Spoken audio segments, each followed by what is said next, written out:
신율의 뉴스 정면승부 2부 정치 김현장 계속 이어질 텐데요. 지금 스튜디오에는 김민아 시사평론가, 장성철 공론센터 소장 두 분 나와 계십니다. 자, 중요한 얘기, 중요한 아이템 두 개가 뭐냐? 야, 오늘 그 42명인가요? 네. 국민의힘 의원들이 그 한남동 공간에 가서 밥도 먹고 나왔을 거래 아마? 그런 소문이 있었는데 또 그게 또 헛소문이다라는 또 정정 찌라시가 뭐 점심 때 되면 밥도 뭐 라면 같이 먹을 수 있는 건데 어떻게 보셨어요? 그분들 대부분이 이제 지역으로 보면은 영남 그리고 비례대표원들이 많이 있잖아요. 강원도 있긴 있습니다. 강원도인데 대부분이 영남 예. 쪽 의원들이 많던데 지역적인 한계가 있는 것 같고요. 또 몇 분들은 대통령실에서 같이 대통령과 근무했던 그런 분들이더라고요. 그래서 그분들의 정치적인 선택에 대해서는 뭐라고 하고 싶진 않은데 나중에 만약에 국가수사본부에서 체포영장을 발부받아서 집행하러 갔는데 실질적으로 국회의원들이 막으면서 체포영장 집행을 방해를 하게 되면 현행범으로 체포될 수 있다라는 법률적인 책임은 져야 될 것 같다, 그런 생각이 듭니다. 그래서 지금 국민의힘 지도부에서는 그냥 의원들 개별적인 행동이에요 라고 하면서 선을 긋고 있지만 어쨌든 국민의힘은 지역적으로 보면 영남당인 거는 맞잖아요. 지금 그렇게 됐죠. 네. 그분들의 목소리도 의총에서 보면 제일 크고 그분들의 판단과 생각에 의해서 당의 이미지가 바뀌어갈 수 있다고 보여지거든요. 그렇다면 당 자체가 대단히 위험스러운 상황으로 몰려가는 것이 아니냐, 그런 좀 생각이 들고요. 그분들은 자랑스러워하겠죠.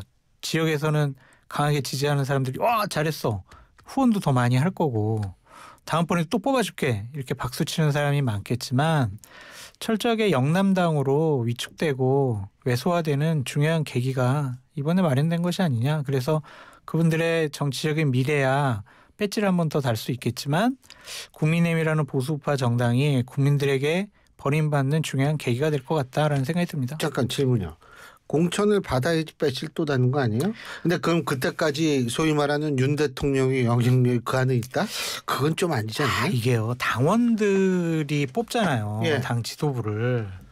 그렇기 때문에 영남 지역의 당원들이 많기 때문에 그 사람들이 그렇게 해서 된다. 그 사람 또 당대표 되고 그러니까 뭐 최고위원 친윤이든 되고. 아니든 떠나가지고. 예. 그냥 우리 진영 지켰네. 우리가 뽑은 선출한 대통령 지켰네. 의리 있네. 다음에 너들 또 뽑아줄게. 이제 이런 식이 되는 거죠. 그럼 이제 수도권, 중부권 다 이제 폭망이 되는 거죠. 그래서 영남당이 되는 거예요.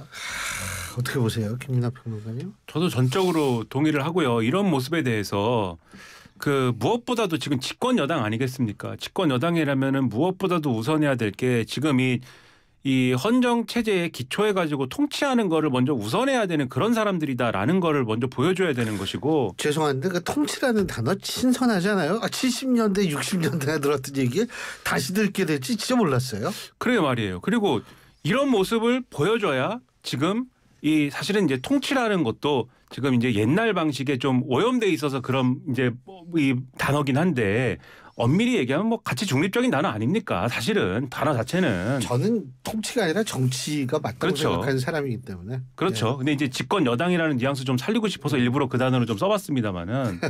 그러니까 뭐 그런 이제 지금의 여당이 특히나 이 불법 계엄 선포 이 문제 이후에 어디로 갈 것이냐를 보여줘야 되는 상태이기 때문에 원래 상식적이고 합리적으로 가려면은 그런 불법 계엄이라든가 이런 거하고는 우린 관계없고 앞으로는 이 문제하고는 완전히 선을 긋고 새롭고 합리적인 보수의 어떤 모습을 보여주겠습니다. 이런 거를 지금 막 보여주면서 이 전열을 재정비하고 이래도 모자랄 판에 그게 아니라 우리는 불법 계엄을 엄호하고 뭐 어떤 유권자들에게는 대한민국에는 이런 불법 계엄이 필요했을 수도 있어라는 어떤 잘못된 메시지를 줄 수도 있는 그러한 이런 행위를 하는 거에 대해서 단기적으로는 그 앞에 있는 이제 집회 이 탄핵 반대하는 어떤 이 유권자들이 참석한 집회의 참가자들에게 환호를 받고 장 소장이 말씀하신 영남 지역의 일부 당원들에게 환호를 받을지는 몰라도 당 전체가 아주 왜소화되고 이 나라의 한 축인 보수 정당, 메이저 보수 정당이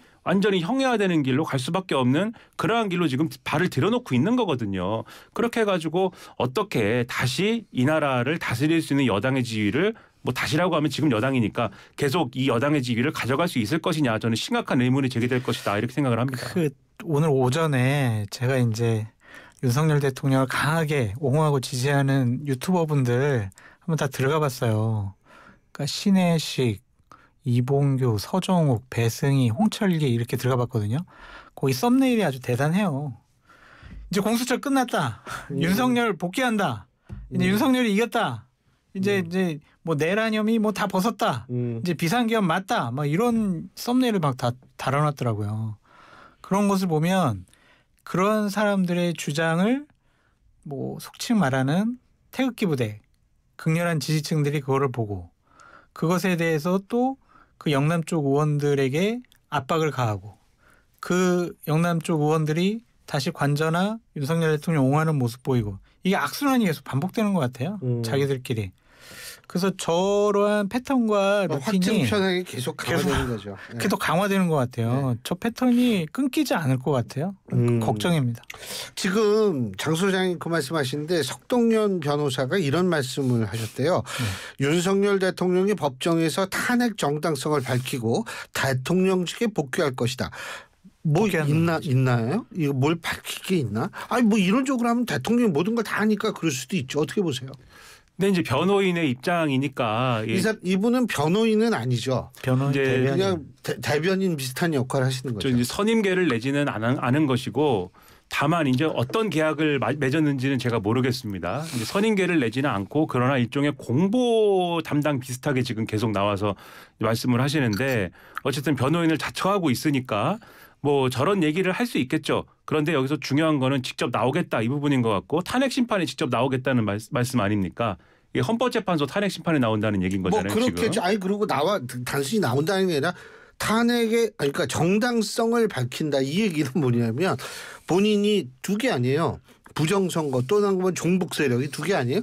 거기에 대한 정당성을 밝혔다. 이건 뭔가 지금 밝히지 않은 걸 밝힐 수 있다 이런 의미가 아닌가 해서 여쭤본 거예요. 근데 이제 지금 뭐 그런 게 있다면 밝혀졌으면 좋겠고 부디 밝혀졌으면 좋겠는데 지금 체포영장이 발부되고 뭐 이 난리가 났지 않습니까? 그리고 계엄 선포라는 건 12월 3일에 선포가 됐고 지금 한 달이 넘게 이러고 있습니다. 나라가 탄핵 소추안이 가결이 되고 뭐 이 난리가 나고 이게 한 달이 넘게 이러고 있는데 그동안 그것은 내놓지 않았지 않습니까? 어떤 비상계엄을 선포했어야만 하는 이 국민 대다수가 동의할 수 있는 그러한 확정적인 어떤 증거랄지 뭐 이런 것들은 내놓지 않은 상태지 않습니까? 그리고 대국민 담화를 통해서 이야기했던 여러 이유들 야당이 예산을 깎았다, 국무위원들을 탄핵했다, 그리고 뭐 여러 가지 뭐 등등의 일이 있었다라는 거는 언론이 팩트 체크를 해보니까 그 중에 일부는 또 사실관계도 안 맞고 뭐 이랬던 거거든요. 예산을 깎았다라고 한 부분에 대해서 물론 예산이 감액된 예산이 통과된 거는 맞습니다만 세부적으로 윤석열 대통령이 언급했던 예를 들면 원전 예산을 깎았다, 뭐 R&D를 어떻게 했다 이런 거 팩트 체크해 보니까는 안 맞다고 하지 않습니까? 그러니까 이런 거를 보면은 이제 와서 그러면 헌법재판소의 탄핵 심판정에 가서 그 재판하는 데 가서 새롭게 내놓을 어떤 스모킹건이 있어서 이렇게 말씀을 하시는 거냐에 대해서는 저는 가능성을 놓고 보면 그거라기보다는 직접 당사자가 나와서 일종의 변론을 직접 하게 되면은 이제 그것까지 이제 이 헌법재판소가 그거는 지금 시간 끌기인 것 같으니까는 필요 없습니다라고 하기는 어려운 거 아니겠습니까? 기회를 줘야 되는 거 아니겠습니까? 일종의 시간 끌기 전략처럼 이제 가는 그러한 이제 가능성도 있는 것이 아닌가 그런 전략이 아닐까 이런 생각도 드는 것이어서 그것이 적절한가에 대한 의문이 상당히 든다 이런 말씀을 드리겠습니다. 네. 제가 생각하기에 상식적이지도 않고 이상한 분의 얘기에 대해서 우리 저명한 정치학자이신 신일 교수님께서 왜 또 이렇게 너무 사회생활 하시고 그들의 억지와 소음에 대해서 너무 큰 의미를 부여하지 않았으면 좋겠다라는 좀 생각이 들고요. 그 대통령을 지금 지키겠다라고 하는 40명의 의원들에게 좀 묻고 싶어요. 그러면은 대통령이 탄핵 심판에서 이겨가지고 되돌아와서 대통령직에 복귀를 해요. 그럼 지난 2년 6개월 동안 행했던 그 통치 방식에 찬성하는 거예요. 공정과 정의는 잃어버려서 자기 부인 수사 제대로 못 받게 하고 검찰을 동원해서 무혐의 처분을 하고 명태균 씨나 천공이나 건진이나 이런 사람들이 여러 가지 조언도 하고 국정운영에 개입하는 그런 모습 보이고 당에 개입해가지고 당대표 이 사람 세워라 저 사람 세운다 너 그만둬라 너는 그만두지 말아라 이렇게 얘기하는 그런 시대로 되돌아가고 싶은 건지 그분들에게 좀 묻고 싶습니다. 아니 지금 뭐 법사 보사 이렇게 이 말씀하시니까 아니 개인으로 뭐 답답해가지고 뭐 보는 거 전 그거 뭐라고 얘기하는 건 아니에요. 문제는 뭐냐면 공적 영역에서 그런 분들의 얘기가 거론된다는 사실 자체가 이게 말이 안 되기 때문에 우리가 얘기를 하는 건데. 맞습니다. 아유 근데 또 하나 중요한 거 이 내란죄가 빠진 것 이거는 뭐 빠지게 한다 탄핵소추 사회에서 빠지는 건지 아니면 헌법재판소가 결정을 하는 과정에서 유무죄를 판단하지 말라는 것인지 모르겠는데 어떻게 보세요? 일단 헌법재판소의 이 탄핵 심판이라는 거는 징계 재판의 성격이지 않습니까? 우리가 일반적으로 생각하는 형사재판이나 민사재판이 아닌 거거든요. 형사재판의 절차를 준용하지만 그대로 따르지 않습니다. 그래서 그건 이제 우리가 박근혜 전 대통령 탄핵하면서 사실 이미 확인한 바 있지 않습니까? 그 절차를. 그래서 그거를 먼저 이제 강조를 해드리면서 지금 국회 측에 이제 탄핵소추하는 이제 그 탄핵소추단의 이제 이 설명을 보면은 지금 말씀하신 내용 중에 내란죄를 구성하는 사실관계들 있지 않습니까? 그 사실관계들을 다 지금 뭐 드러내가지고 그거를 없던 걸로 하겠다 이런 얘기 같지는 않아요. 그런 얘기가 아니라 예를 들면은 제가 뭐 요거를 좀 쉽게 얘기하기 위해서 좀 비유를 들자면 어떤 회사 내에서 직원들끼리 폭행 사건이 일어났는데 때린 사람이 너는 폭행을 했으니까 징계를 당해야 돼라고 했더니 아니 내가 폭행을 했는지 여부는 수사기관이 수사를 하고 또 재판을 하고 그렇게 해서 확정돼야 폭행죄가 확정이 돼야지 그래야지 그거를 징계 사유로 삼을 수 있는 것이지 내가 폭행을 했는지 안 했는지 지금 수사도 안 받았는데 왜 그걸 이유로 나를 징계를 하려고 합니까? 이렇게 얘기를 하니 그리고 그거를 다투지 않으면 안 된다고 하니 절차상 그렇게 하지 않고 폭행이라는 부분을 때린 사실관계들로만 얘기를 하겠다. 그래서 주먹이 턱에 맞아서 이 전치 3주 이상의 그러한 진단이 나왔고 그래서 이 3시간 동안 정신을 못 차렸고 이런 사실관계들이 확인이 되면은 징계 가능한 건 아니냐 이렇게 다투겠다는 걸로 지금 보이거든요. 비유를 하자면 그렇다라고 하면은 이것에 대해서는 헌법재판소 그동안의 이제 절차를 보면은 헌법재판소가 그 부분에 대해서는 그냥 그것만 가지고 판단을 해서 징계 사유냐 아니냐를 판단하면 된다 이런 얘기로 보이고요. 만약에 요게 아니라 할지라도 만약에 이 탄핵소추단에서 요 내용은 다 빼고 싶습니다라고 얘기한다 할지라도 아까 이제 징계 재판의 성격이 있다고 말씀드리지 않았습니까? 헌법재판관들이 아니야 이건 한번 우리가 징계를 하기 위해서는 따져봐야 될 내용이야라고 판단을 하면은 그거는 헌법재판관들이 따지면 됩니다. 그건 또 오늘 한 얘기가 그거지 않습니까? 헌법재판소가. 그래서 이 내용을 가지고 지금 국민의힘에서 마치 내란죄라는 게 애초에 이제 그 완전히 다 없어진 것처럼 이렇게 주장을 하면서 사기 탄핵이다 이렇게 얘기를 하는 거는 제가 볼 때는 이 내용을 모르지 않을 텐데 국민의힘이 왜냐하면 박근혜 대통령 탄핵할 때 권성동 원내대표가 그때 탄핵소추단의 그 위원장이었잖아요. 그때 똑같은 얘기를 했었거든요. 그 당시에. 그렇기 때문에 이렇게 얘기를 하는 거는 좀 과도한 얘기를 하는 것이 아닌가 그렇게 생각이 좀 됩니다. 예. 100% 동의를 하는데 빌미는 준 것 같아요. 그러니까 어떤 빌미냐면 민주당이 빌미 줬다 이거죠. 네, 국민의힘 측에서 이제 이런 얘기를 하는 거죠. 아니 국회에서 탄핵 의결했을 때 내란죄와 한 축이 있었고 비상계엄 헌법 위반 이런 한 축이 있었다. 그런데 만약 국회에서 탄핵 의결할 때 내란죄를 빼버렸으면 국민의힘의 12명 찬성한 사람들 중에서 5명이라도 야 이거 그냥 비상계엄 헌법 위반 요거 가지고 대통령을 탄핵하나? 이건 좀 심한 거 아니야? 이렇게 생각을 바꿨으면은 국회에서 탄핵 의결이 안 됐을 거다. 그럼 헌법재판소의 탄핵 심판까지도 가는 것이 불가능해진다. 그러니까 이거는 중대한 탄핵 의결에 반박을 할 수 있는 여러 가지 문제가 있는 내란죄 혐의를 뺀 거다 이렇게 이제 정리하고 있는 거잖아요. 그거에 대한 이제 빌미는 준 거는 맞는 것 같은데 이것과 관련해서 홍준표 대구시장께서 이러더라고요.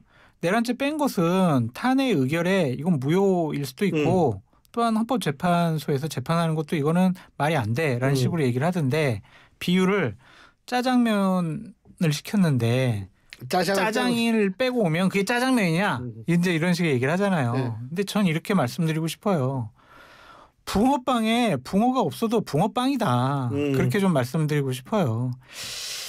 비상계엄이 헌법을 위반하고 법률을 위반했기 때문에 헌법재판소에서는 그걸 갖고 탄핵 심판을 하는 것이고 내란죄를 빼는 것이 좋겠냐 마는 것이 좋겠냐 그것을 넣고 판단할까 빼고 판단할까 그런 것조차도 헌법재판소에서 판단하는 것이지 그거를 자꾸 특정한 진영에서 문제 제기하는 것도 좀 무리가 있어 보이고 이전에 박근혜 전 대통령 탄핵했을 때 권성동 당시 국회 탄핵소추위원장이 얘기했잖아요. 뇌물 문제. 네, 그런 거 다 빼고 그냥 이 헌법 심판에만 집중하기 위해서 그렇게 하는 거다.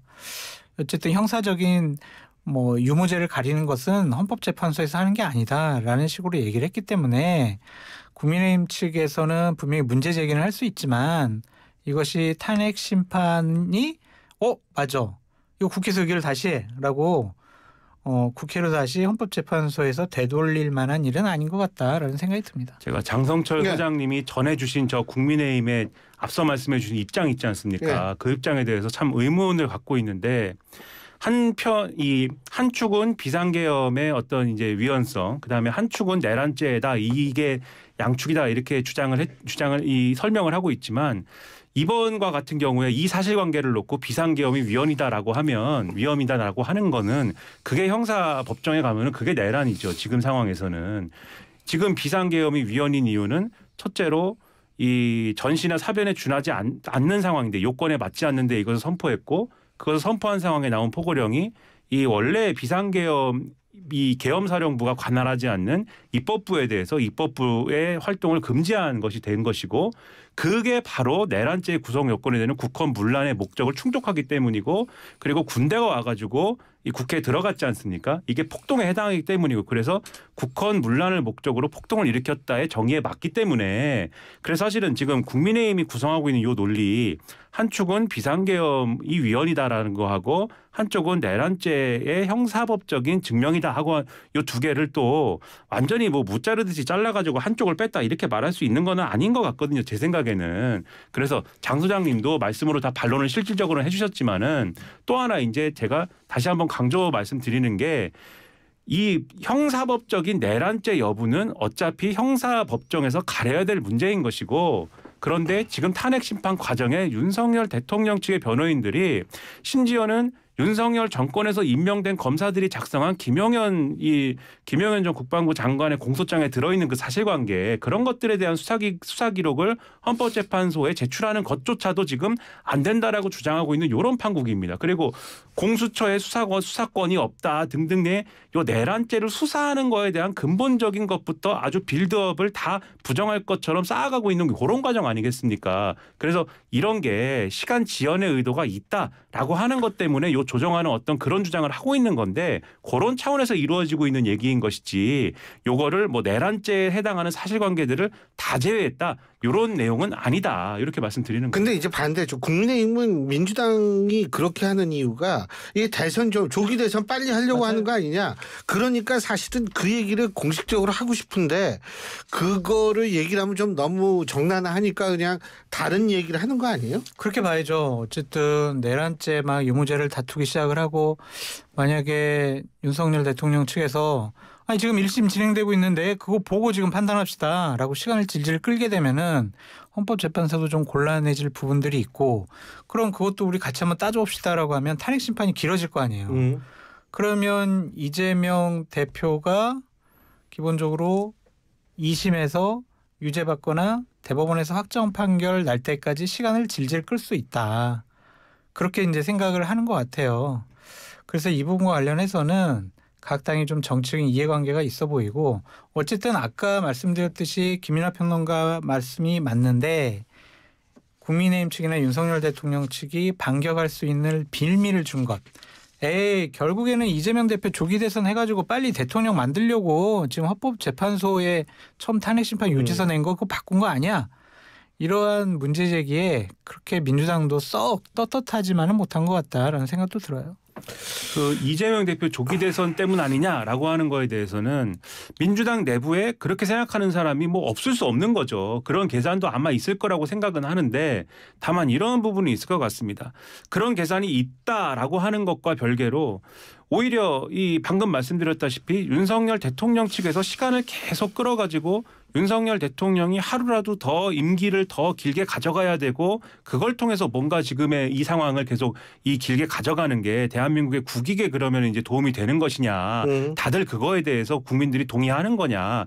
이것부터 먼저 답을 하는 게 맞는 거 아니냐. 국민의힘은. 그거에 대해서 먼저 생각을 해봐야 될 것 같고요. 이런 이유가 하나도 없는데 윤석열 대통령이 지금 빨리 이 탄핵 심판의 결론을 윤석열 대통령에 대한 탄핵 심판의 결론을 내려야 될 이유가 하등의 이유가 하나도 없는데 민주당이 빨리 이거 무조건 이 결론을 내렸으면 좋겠다. 왜냐하면 우리는 무조건 이 이재명 대표의 선거법 뭐 2심 결과가 나오기 전에 대선을 해야겠기에 이런 이유만으로 지금 추진을 하고 있다라고 하면은 그것에 대해서는 그러지 마라. 이렇게 일치단결된 목소리로 이걸 할 수 있는 거겠지만 그렇지가 않지 않습니까? 지금 상황이. 그렇다고 하면은 이거를 이 국민의힘이 전국에다가 현수막을 걸어가지고 그래도 이재명은 안 된다. 이거 하나만 가지고 지금 국민들에게 이 윤석열 대통령이 더 임기를 가져가야 되는 그 이유를 설명하기에는 지금 이유가 부족한 거 아니냐. 이렇게 좀 말씀드리겠습니다. 우리 저 박지하 PD가 이제 제가 지금 말씀드린 두 개의 여론조사는 찾아주실 거라고 제가 굳건히 믿고 있습니다. 자, 뭐냐면 그 한국 여론사회연구소인가 한국 무슨 연구소에서 나오고 대통령 여론평판연구소. 여론평판연구소 40%짜리가 있어요.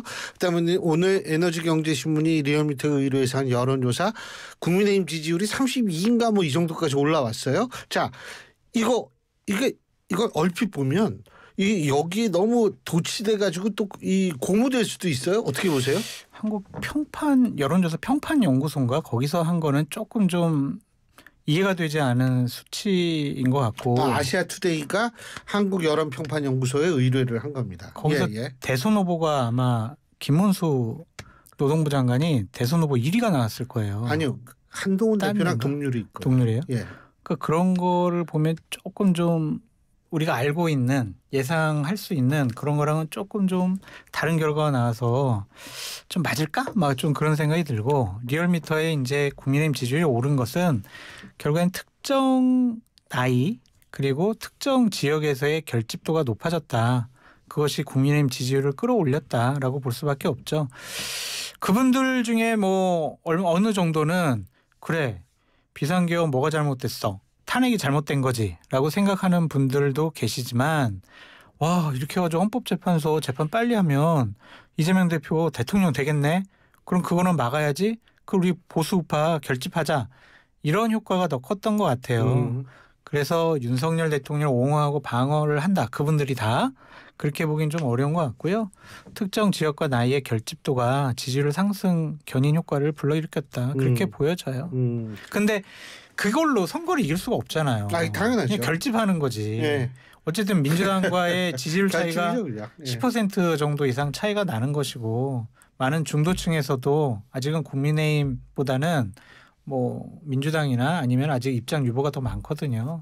그래서 이걸 가지고 국민의힘이나 윤석열 대통령 측에서 봐 우리가 이렇게 우기니까 이게 통하잖아. 야 그렇게 생각할까 봐. 네. 보수파 이 유튜버들 야 이 사람들 정말 대단하네. 이 사람들과 더욱더 내가 소통해야 되겠네. 이렇게 생각하면 망하는 지름길이 되는 거죠.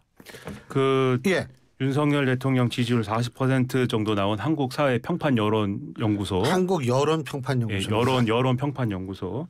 그 조사의 경우에는 제가 볼 땐 좀 이 표집이 편향적으로 되는 구조가 있지 않았나. 제가 문항지를 한번 봤습니다. 이게 신기해서 좀 그랬는데 1번 문항에서 윤석열 대통령 지지하느냐 물어보고 2번 문항에서 정당 지지율 물어보고 3번 문항에서 질문이 이렇게 됩니다. 윤석열 대통령 체포영장에 대한 불법 논란에도 불구하고 공수처가 현직 대통령을 강제 연행하는 것에 대해서 어떻게 생각하십니까? 이렇게 물어보고 4번 문항에서 윤석열 대통령이 비상계엄 선포 이유로 언급한 선관위 전산 시스템의 해킹 및 부정선거 가능성에 대한 의혹 해소를 위해서 선관위 선거 시스템에 대한 공개 검증이 필요하다고 생각하십니까? 필요 없다고 생각하십니까? 이렇게 물어봅니다. 그러면 제가 볼 때는 요 단계에서 아마 대개 이제 좀 반대쪽에 있는 성향의 이제 사람들은 아마 전화를 아마 끊었을 것으로 예상이 돼서 좀 그런 특성이 있는 여론조사가 아니냐라고 좀 추정이 되고 그래서 아마 상대적으로 다른 여론조사에 비해서 높게 나왔을 가능성이 있다. 이 말씀을 드리고 리얼미터 여론조사의 경우에는 ARS 여론조사의 경우에 아까 말씀 주신 것처럼 이제 아까는 특정 연령대나 뭐 이런 말씀 주셨는데 요게 좀 이 정치 고관여층이라고 부릅니다만 지지층 중에서 이제 열성 지지층이 많이 응답을 하는 측면들이 있지 않습니까? 최근에 국민의힘이 이렇게 좀 열심히 좀 이 대응을 하고 좀 이렇게 뭐 바쁘게 움직이고 또 이재명 대표 얘기 현수 막 열심히 걸고 이러다 보니까 뭔가 할 말이 있다라고 이 열성 지지층들은 생각을 하는 것 같아요. 이 국면에. 사실은 원래 합리적 중도적 지지층은 우리가 참 할 말이 없어 이렇게 생각해서 여론조사에 좀 응답을 좀 덜 할 텐데 열성 지지층들은 우리가 할 말 있는 국면이야 이렇게 생각해서 좀 적극적으로 응답을 하는 측면들이 있는 것 같습니다. 그래서 보수 결집 뭐 이런 것처럼 이제 수치가 좀 나오고 그래서 박근혜 전 대통령 탄핵했을 때보다는 보수가 좀 버티는 그런 효과로 이어지는 그런 이제 현상처럼 보이는 것 같은데 장 소장님 말씀하신 것처럼 이게 뭐 보수 정치가 거듭나고 그다음에 국민의 신뢰를 회복하는데 좋은 약으로 쓰일 것 같지는 않아요. 말씀하신 대로. 그래서 저는 이것도 상당히 앞으로 우려가 되는 바가 있어서 이런 숫자에 도취되면 안 된다라는 말씀에 저도 100% 동의합니다. 원래 그 ARS 조사는 진짜 이 기계가 계속 물어보는 거기 때문에 중도층의 응답률이 이렇게 높지는 않다라고 우리가 얘기를 많이 하죠. 그래서 근데 이제 좀 이거 우리 이렇게 잘 나와 이러고서 이게 또 잘못 판단하면은 참 여러 가지가 있으니까 제가 말씀을 드린 거였는데 제가 방금 말씀드린 여론조사 두 가지 한국 여론평판연구소가 아시아투데이의 의뢰로 지난 1월 3일부터 4일 양일간 전국 18세 이상 1,000명을 대상으로 ARS 방식으로 ARS 방식의 여론조사 실시한 거고요. 또 하나는 에너지경제신문 의뢰로 리얼미터가 1월 2일, 3일 양일간 전국 18세 이상 1,001명을 대상으로 한 ARS 방식의 여론조사임을 말씀을 드립니다. 두 여론조사 모두 중앙선거 여론조사심의위원회 홈페이지를 참조하시면 됩니다. 자, 마지막으로 어떻게 이 탄핵 프로세스 빨리 끝날까요? 어떻게 보세요? 4월 18일 이전에는 헌법재판소에서 누군 뭐 2월 말 막 이러던데 그건 그럴 수도 있겠죠. 근데 어쨌든 제가 예측하기는 4월 18일 날에 대통령 임명 2명의 재판관이 임기가 만료되니까 그 이전에 무조건 헌법재판소에서는 탄핵 심판을 완성하려고 완결을 지으려고 노력할 것 같다. 혹시 뭐 2월이든 3월이든 뭐 그 이전엔 될 것 같아요. 30초. 저도 마찬가지로 생각을 하고 속도가 헌법재판소가 상당히 이 속도가 빠를 수밖에 없다라고 일단은 일정을 상정하고 있는 것 같고요. 저는 빠르면 2월 말에도 뭐 가능할 것이다. 저는 그렇게 봅니다. 빠르면. 근데 이게 5번 지금 예고가 돼 있죠. 그 탄핵 절차. 그런데 윤석열 대통령이 최근에 그랬잖아요. 대통령이 적절한 시점에 나와가지고 헌법재판소 가지고 본인의 얘기를 할 거예요. 그거는 이 재판 속도가 빨라지면은 잠깐 내가 할 말이 많아. 그렇죠. 그런 그렇게 거죠. 손들고 나올 가능성이 있어요. 그러면 또 질질 끌 수 있겠죠. 알겠습니다. 오늘 두 분 말씀 여기까지 듣죠. 고맙습니다. 감사합니다. 정치 김현장 지금까지 장성철 공론센터 소장 김민아 시사평론가 두 분과 함께했습니다.